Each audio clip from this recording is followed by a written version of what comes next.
Hello friends, welcome to the study Sudeep YouTube channel. ಇವತ್ತಿನ ವಿಡಿಯೋದಲ್ಲಿ ನಾವು ಮೇ ತಿಂಗಳ 17-18ರ ಕರೆಂಟ್ ಅಫೇರ್ಸ್ ಬಗ್ಗೆ ಮಾಹಿತಿಯನ್ನು ನೀಡೋಣ. ಇದು ಮತ್ತೆ ಏಪ್ರಿಲ್ ಅಂತಲೇ ಇದೆ, ಸಾರಿ. ಇವತ್ತಿನ ಮೊದಲೇ ಪ್ರಶ್ನೆ ಏನಪ್ಪ ಅಂತಂದರೆ, ಕರ್ನಾಟಕದ ಹೈಕೋರ್ಟ್ನ ಸ್ಥಾಪನೆ ಯಾವಾಗ ಆಯಿತು? ಇದಕ್ಕೆ ಸರಿಯಾದ ಉತ್ತರ ಆಪ್ಷನ್ಸ್ ಬಿ, 1884ರಲ್ಲಿ ಕರ್ನಾಟಕದ ಹೈಕೋರ್ಟ್ ಸ್ಥಾಪನೆಯಾಗಿದೆ.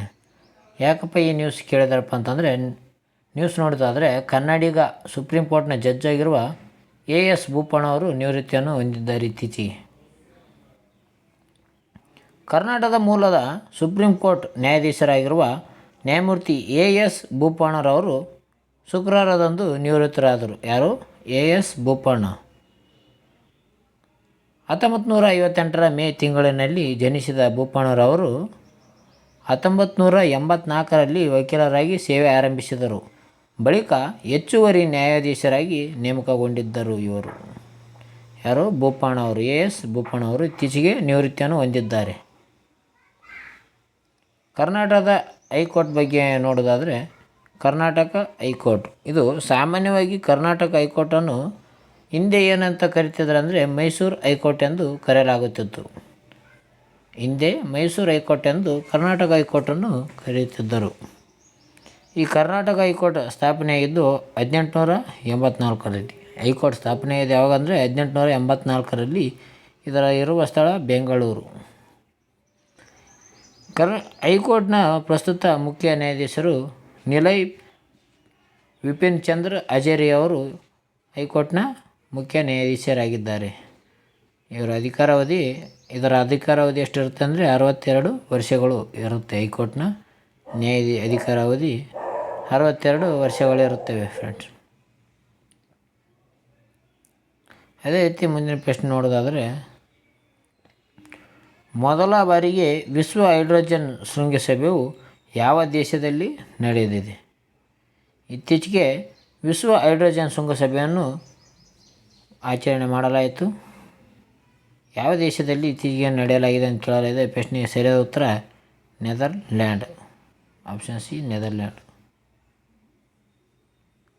ಮೊದಲ ಬಾರಿಗೆ ವಿಶ್ವ ಹೈಡ್ರೋಜನ್ ಶೃಂಗಸಭೆಯು ರೋಟರ್ಡ್ಯಾಮ್, ನೆದರ್ಲ್ಯಾಂಡ್ನಲ್ಲಿ ನಡೆಯಲಾಯಿತು. ಇಲ್ಲಿ ನೆದರ್ಲ್ಯಾಂಡ್ನ ರೋಟರ್ಡ್ಯಾಮ್ನಲ್ಲಿ ಈ ವಿಶ್ವ ಹೈಡ್ರೋಜನ್ ಶೃಂಗಸಭೆಯನ್ನು ನಡೆಸಲಾಯಿತು. ಈ ಶೃಂಗಸಭೆಯಲ್ಲಿ ಭಾರತದ ತನ್ನದೇ ಆದ ಪೆವಿಲಿಯನ್ ಅನ್ನು ಸ್ಥಾಪಿಸಿದೆ ಈ ಶೃಂಗಸಭೆಯಲ್ಲಿ. ಅದೇ ರೀತಿಯಾಗಿ ಹೊಸ ಮತ್ತು ನವೀಕರಿಸಬಹುದಾದ ಇಂಧನ ಸಚಿವಾಲಯದಿಂದ ಸ್ಥಾಪಿಸಲಾದ ಇಂಡಿಯಾ ಪೆವಿಲಿಯನ್ ಅನ್ನು ಹೊಸ ಮತ್ತು ನವೀಕರಿಸಬಹುದಾದ ಇಂಧನ ಸಚಿವಾಲಯದ ಕಾರ್ಯದರ್ಶಿ ಶ್ರೀ ಭೂಪೇಂದರ್ ಎಸ್ ಬಲ್ ಅವರು ಉದ್ಘಾಟಿಸಿದರು. ಇದನ್ನು ಯಾರಪ್ಪ ಅಂತಂದರೆ ಇಂಧನ ಸಚಿವಾಲಯದ ಕಾರ್ಯದರ್ಶಿಯಾಗಿರುವ ಶ್ರೀ ಭೂಪೇಂದ್ರ ಎಸ್ ಬಲ್ ಅವರು ಇತ್ತೀಚೆಗೆ ಈ ವಿಶ್ವ ಹೈಡ್ರೋಜನ್ ಶೃಂಗಸಭೆ ರೋಟರಿಯಲ್ಲಿ ನೆದರ್ಲ್ಯಾಂಡ್ನಲ್ಲಿ ನಡೆದಿತ್ತು. ಅಲ್ಲಿ ಇವರು ಉದ್ಘಾಟನೆ ಮಾಡಿದರು. ಇದು ಹೊಸ ಮತ್ತು ನವೀಕರಿಸಬಹುದಾದ ಇಂಧನ ಸಚಿವಾಲಯದಿಂದ ಸ್ಥಾಪಿಸಲಾದ ಇಂಡಿಯಾ ಪೆವಿಲಿಯನ್ ಆಗಿದೆ. ಮುಂದಿನ ಪ್ರಶ್ನೆ ನೋಡೋಣ.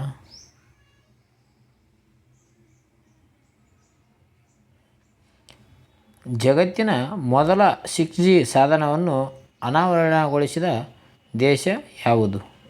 ಅಂದರೆ ಇತ್ತೀಚೆಗೆ 6G ಸಾಧನವನ್ನು ಅನಾವರಣಗೊಳಿಸಿದ ದೇಶ ಯಾವುದಪ್ಪ ಅಂತಂದರೆ ಇದಕ್ಕೆ ಸರಿಯಾದ ಉತ್ತರ ಆಪ್ಷನ್ ಸಿ, ಜಪಾನ್. ಜಪಾನ್ ದೇಶವು ಇತ್ತೀಚೆಗೆ ಮೊದಲ 6G ಸಾಧನವನ್ನು ಅನಾವರಣಗೊಳಿಸಿದೆ. ಯಾವುದು? ಜಪಾನ್ ದೇಶ. ನೋಡೋದಾದರೆ ಜಗತ್ತಿನ ಮೊದಲ ಬಾರಿಗೆ 6G ಸಾಧನವನ್ನು ಜಪಾನ್ ದೇಶವು ಅನಾವರಣಗೊಳಿಸಿದೆ. ಇದು 5Gಗಿಂತಲೂ 20 ಪಟ್ಟು ವೇಗವಾಗಿ ಕಾರ್ಯನಿರ್ವಹಿಸುತ್ತದೆ. ಪ್ರತಿ ಸೆಕೆಂಡ್ಗೆ 100 ಗಿಗಾಬೈಟ್ಸ್ ಅಷ್ಟು ವೇಗವಾಗಿ ಕಾರ್ಯನಿರ್ವಹಿಸುತ್ತದೆ. ಇದು ಯಾವುದಪ್ಪ ಅಂದರೆ 6G. 5Gಗಿಂತ 20 ಪಟ್ಟು, ಅದೇ ರೀತಿಯಾಗಿ ಪ್ರತಿ ಸೆಕೆಂಡ್ಗೆ 100 ಗಿಗಾಬೈಟ್ ಅಷ್ಟು ವೇಗವಾಗಿ ಕಾರ್ಯನಿರ್ವಹಿಸಿರುತ್ತದೆ. ಇದು ಇತ್ತೀಚೆಗೆ ಜಪಾನ್ ದೇಶವು ಅನಾವರಣಗೊಳಿಸಿದೆ. ಜಪಾನ್ ದೇಶವು ಇತ್ತೀಚೆಗೆ 6G ಅನ್ನು ಅನಾವರಣಗೊಳಿಸಿದೆ. ಮುಂದಿನ ಪ್ರಶ್ನೆ ನೋಡೋದಾದರೆ, ಕೋವಿಡ್-19 ಅಥವಾ ಕೊರೋನಾ ವೈರಸ್ನ ರೋಗ ಲಕ್ಷಣಗಳು ಯಾವ್ಯಾವು? ಇದಕ್ಕೆ ಸರಿಯಾದ ಉತ್ತರ ಆಪ್ಷನ್ಸ್ ಡಿ, ಮೇಲಿನ ಎಲ್ಲವು. ಈ ಕೋವಿಡ್-19 ಅಥವಾ ಕೊರೋನಾ ವೈರಸ್ ರೋಗ ಲಕ್ಷಣ ಯಾವಪ್ಪ ಅಂದರೆ ಜ್ವರ ಆಗಿರ್ಬೋದು, ಕೆಮ್ಮು ಆಗಿರ್ಬೋದು, ಅದೇ ರೀತಿಯಾಗಿ ಉಸಿರಾಟದ ತೊಂದರೆ ಕೂಡ ಈ ಕೋವಿಡ್-19 ರೋಗ ಲಕ್ಷಣಗಳಲ್ಲಿ ಒಂದಾಗಿದೆ. ನ್ಯೂಸ್ ನೋಡೋದಾದರೆ, ಕೋವಿಡ್-19 ವೈರಸ್ ಪ್ರತಿರೋಧಕ ಆಗಿರುವ ಕೋವಿಶೀಲ್ಡ್ ಲಸಿಕೆಯಿಂದ ಆರೋಗ್ಯದ ಮೇಲೆ ಅಡ್ಡ ಪರಿಣಾಮ ಬೀರುತ್ತಿದೆ ಎಂಬ ಆಘಾತಕಾರಿ ಸುದ್ದಿ ಆಗಿದೆ. ಅಂದರೆ ಕೋವಿಶೀಲ್ಡ್ ಎಂಬ ಔಷಧಿಯನ್ನು ಈ ಲಸಿಕೆಯಿಂದ ಆರೋಗ್ಯ ಇರುವ ವ್ಯಕ್ತಿಯ ಮೇಲೆ ಅಡ್ಡ ಪರಿಣಾಮ ಬೀರುತ್ತಿದೆ ಎಂದು ಇತ್ತೀಚೆಗೆ ಸುದ್ದಿಯಾಗಿದೆ. ದೇಶೀಯವಾಗಿ ಹೈದರಾಬಾದ್ನ ಭಾರತ್ ಬಯೋಟೆಕ್ ಔಷಧ ತಯಾರಿಸಿದ ಕಂಪನಿ ಇದಾಗಿದೆ. ಅಂದರೆ ಇದು ಕೋವಿಶೀಲ್ಡ್ ಯಾವ ಕಂಪನಿ ತಯಾರಿಸಿದೆ ಅಂದರೆ ಹೈದರಾಬಾದ್ನ ಭಾರತ್ ಬಯೋಟೆಕ್ ಕೋವಿಡ್ ಶೀಲ್ಡನ್ನು ಔಷಧಿಯನ್ನು ತಯಾರಿಸಿದೆ. ಅದೇ ರೀತಿ ಈ ಕೋವ್ಯಾಕ್ಸಿನ್ ಲಸಿಕೆಯಲ್ಲೂ ಅಡ್ಡ ಪರಿಣಾಮ ಉಂಟಾಗಿದೆ. ಇದು ಕೋವ್ಯಾಕ್ಸಿನ್. ಬನಾರಸ್ ಹಿಂದೂ ವಿಶ್ವವಿದ್ಯಾಲಯ ನಡೆಸಿದ ಅಧ್ಯಯನದಲ್ಲಿ 1/3 ಜನರಲ್ಲಿ, ಅಂದರೆ 130 ಮಂದಿಯಲ್ಲಿ ಅಡ್ಡ ಪರಿಣಾಮ ಕಂಡುಬಂದಿದೆ ಎಂದು ಸಂಶೋಧನೆ ವರದಿ ಹೇಳಿದೆ. 100ರಲ್ಲಿ 30% ಜನಕ್ಕೆ ಈ ಕೋವ್ಯಾಕ್ಸಿನ್ ಅಥವಾ ಕೋವಿಶೀಲ್ಡಿಂದ ವ್ಯಾಕ್ಸಿನೇಷನಿಂದ ಅಡ್ಡ ಪರಿಣಾಮ ಬೀರಿದೆ ಎಂದು ಇತ್ತೀಚೆಗೆ ಹೇಳಲಾಗಿದೆ. ಅಧ್ಯಯನದ ವರದಿ ಪ್ರಕಾರ ಕೋವ್ಯಾಕ್ಸಿನ್ ಲಸಿಕೆ ತೆಗೆದುಕೊಂಡ ಯುವ ಜನರಲ್ಲಿ ಅಡ್ಡ ಪರಿಣಾಮ ಹೆಚ್ಚು ಕಂಡುಬಂದಿದೆ. ಯುವ ಜನರಲ್ಲಿ ಈ ಕೋವ್ಯಾಕ್ಸಿನನ್ನು ಪಡೆದಿರುವ ವ್ಯಕ್ತಿಗಳಲ್ಲಿ ಅಡ್ಡ ಪರಿಣಾಮ ಉಂಟಾಗಿದೆ ಎಂದು ಕಂಡುಬಂದಿದೆ. ಮುಂದಿನ ಪ್ರಶ್ನೆ ನೋಡೋಣ. CBIನ ಯಾವಾಗ ಸ್ಥಾಪನೆ ಮಾಡಲಾಯಿತು?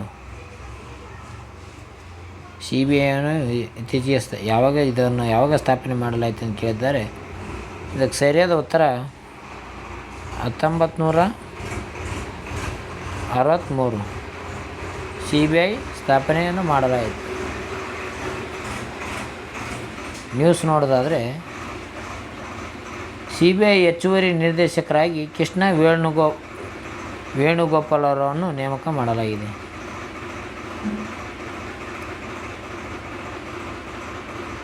ಹಿರಿಯ IPS ಅಧಿಕಾರಿಗಳಾದ AY ಕೃಷ್ಣ ಮತ್ತು N ವೇಣುಗೋಪಾಲ್ ಅವರು CBIನ ಹೆಚ್ಚುವರಿ ನಿರ್ದೇಶಕರಾಗಿ ನೇಮಕಗೊಂಡಿದ್ದಾರೆ. ಯಾರ್ಯಾರು? AY ಕೃಷ್ಣ ಮತ್ತು N ವೇಣುಗೋಪಾಲ್ ರವರು ಇತ್ತೀಚೆಗೆ CBIನ ಹೆಚ್ಚುವರಿ ನಿರ್ದೇಶಕರಾಗಿ ನೇಮಕಗೊಂಡಿದ್ದಾರೆ. ಇವರಿಬ್ಬರು 1955ನೇ ಬ್ಯಾಚ್ನ IPS ಅಧಿಕಾರಿಗಳಾಗಿದ್ದರು. AY ಕೃಷ್ಣ ಅವರು ಪ್ರಸ್ತುತ ಕೇಂದ್ರೀಯ ಮೀಸಲು ಪೊಲೀಸ್ ಪಡೆಯಲ್ಲಿ CRPF ಮಹಾನಿರ್ದೇಶಕರಾಗಿ ಸೇವೆ ಸಲ್ಲಿಸುತ್ತಿದ್ದಾರೆ. ಯಾರು? AY ಕೃಷ್ಣ. ಅದೇ ರೀತಿಯಾಗಿ ವೇಣುಗೋಪಾಲ್ ಅವರು ಪ್ರಸ್ತುತ CBIನ ಜಂಟಿ ನಿರ್ದೇಶಕರಾಗಿ ಕಾರ್ಯನಿರ್ವಹಿಸುತ್ತಿದ್ದಾರೆ. ಸಾರಿ ಫ್ರೆಂಡ್ಸ್, ಇಲ್ಲಿ ಟ್ರ್ಯಾಕ್ಟರ್ ಬಂದಿದೆ, ನಿಮಗೇನು ಡಿಸ್ಟರ್ಬ್ ಸ್ವಲ್ಪ ಮಾಡಿಕೊಳ್ಳಿ. ಅದೇ ರೀತಿಯಾಗಿ CBI ಬಗ್ಗೆ ನೋಡೋದಾದರೆ ಸೆಂಟ್ರಲ್ ಬ್ಯೂರೋ ಆಫ್ ಇನ್ವೆಸ್ಟಿಗೇಷನ್ ಆಗಿದೆ. CBI ಸ್ಥಾಪನೆಯಾಗಿದ್ದು 1963ರಲ್ಲಿ. ಇದರ ಕೇಂದ್ರ ಕಚೇರಿ ಇರುವುದು ನವದೆಹಲಿಯಲ್ಲಿ CBIನ ಕೇಂದ್ರ ಕಚೇರಿ ಇದೆ. ಇದರ ಕಾರ್ಯನಿರ್ವಾಹಕ ಪ್ರವೀಣ್ ಸೂದ್ ಆಗಿದ್ದಾರೆ. CBIನ ಪ್ರಸ್ತುತ ಕಾರ್ಯನಿರ್ವಾಹಕ ಯಾರೆಂದರೆ ಪ್ರವೀಣ್ ಸೂದ್ ಅವರು ಇದ್ದಾರೆ. ಅದೇ ರೀತಿಯಾಗಿ ಮುಂದಿನ ಪ್ರಶ್ನೆ ನೋಡೋಣ. ಅಥ್ಲೆಟಿಕ್ಸ್ ಫೆಡರೇಷನ್ ಆಫ್ ಇಂಡಿಯಾದ ಅಧ್ಯಕ್ಷರು ಯಾರು? ಇದಕ್ಕೆ ಸರಿಯಾದ ಉತ್ತರ ಅದಿಲೆ ಸುಮರಿವಾಲಾ. ಇವರು ಅಥ್ಲೆಟಿಕ್ ಫೆಡರೇಷನ್ ಆಫ್ ಇಂಡಿಯಾದ ಅಧ್ಯಕ್ಷರಾಗಿದ್ದಾರೆ. ನ್ಯೂಸ್ ನೋಡೋದಾದರೆ, ಭಾರತೀಯ ಅಥ್ಲೆಟಿಕ್ಸ್ ಫೆಡರೇಷನ್ AFIನ ಗುರುವಾರ ಕ್ರೀಡಾ ಉಡುಪುಗಳ ಬ್ರ್ಯಾಂಡ್ ಪೂಮಾ ಜೊತೆ ಬಹು ವರ್ಷಗಳ ಒಪ್ಪಂದಕ್ಕೆ ಸಹಿ ಹಾಕಿವೆ. ಇತ್ತೀಚೆಗೆ ಈ ಅಥ್ಲೆಟಿಕ್ಸ್ ಫೆಡರೇಷನ್ ಆಗಿರುವ ಕ್ರೀಡಾ ಉಡುಪುಗಳ ಪೂಮಾಗೆ ಇತ್ತೀಚೆಗೆ ಇದು ಸೈನ್ ಹಾಕಿದೆ. ಬಟ್ಟೆಗಳ ಕಂಪನಿಗೆ ಸೈನ್ ಹಾಕಿದೆ. ಸಂಸ್ಥೆಯು ದೇಶೀಯ ಹಾಗೂ ಅಂತಾರಾಷ್ಟ್ರೀಯ ಕೂಟಗಳ ವೇಳೆ ಭಾರತದ ಸುಮಾರು 400 ಅಥ್ಲೆಟ್ಗಳಿಗೆ ಉಡುಪು ಮತ್ತು ಶೂಗಳು ಹಾಗೂ ಇನ್ನಿತರ ಕ್ರೀಡಾ ಉಪಕರಣಗಳನ್ನು ಒದಗಿಸಲಿದೆ. ಅಂದರೆ ಈ ಪೂಮಾ ಎಂದರೆ ಬಟ್ಟೆಗಳ ಒಂದು ಕಂಪನಿಯಾಗಿದೆ. ಅಂದರೆ ಇತ್ತೀಚೆಗೆ ಈ ಅಥ್ಲೆಟಿಕ್ಸ್ ಫೆಡರೇಷನ್ ಈ ಕಂಪನಿ ಜೊತೆ ಒಪ್ಪಂದಕ್ಕೆ ಸಹಿ ಹಾಕಿದೆ. ಇದು ಬಹು ವರ್ಷದವರೆಗೆ ಈ 400 ಅಥ್ಲೆಟ್ಗಳಿಗೆ ಉಡುಪು ಮತ್ತು ಶೂ ಇನ್ನಿತರ ಉಪಕರಣಗಳನ್ನು ಒದಗಿಸಲಿದೆ.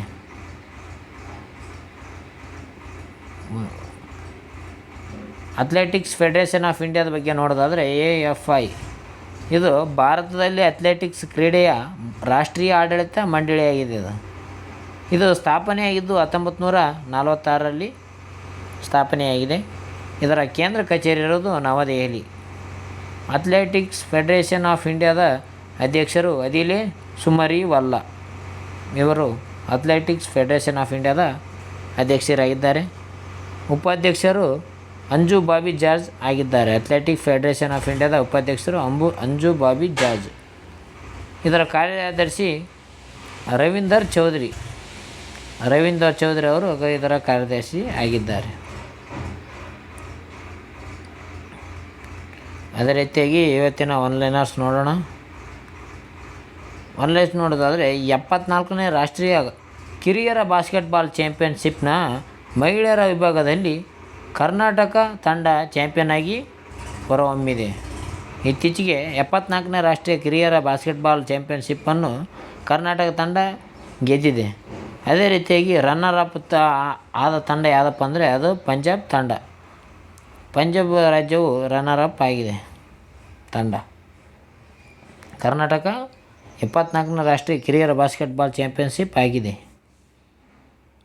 ಅದೇ ರೀತಿಯಾಗಿ ಪ್ರತಿ ವರ್ಷ ಮೇ 16ರಂದು ಅಂತಾರಾಷ್ಟ್ರೀಯ ಬೆಳಕಿನ ದಿನವನ್ನಾಗಿ ಆಚರಿಸಲಾಗುತ್ತದೆ. ಮೇ 16ರಂದು ಅಂತಾರಾಷ್ಟ್ರೀಯ ಬೆಳಕಿನ ದಿನವನ್ನಾಗಿ ಆಚರಿಸಲಾಗುತ್ತದೆ.